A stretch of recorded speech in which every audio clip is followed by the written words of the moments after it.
Some of you say, God don't love me.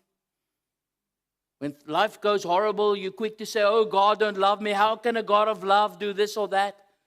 Friend, while you were still a sinner, Christ died for you on the cross.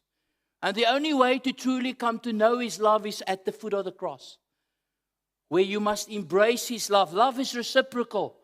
When you embrace His love and you say, Jesus, thank you on that cross, dying there for me. As you loved your mother, you loved me. That's why you hung there.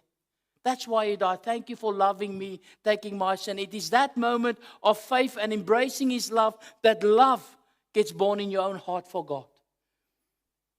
Reciprocal love. And if this day you sit here and there's no reciprocal love for Christ, friend, you cannot say this morning, oh, Jesus, I love you.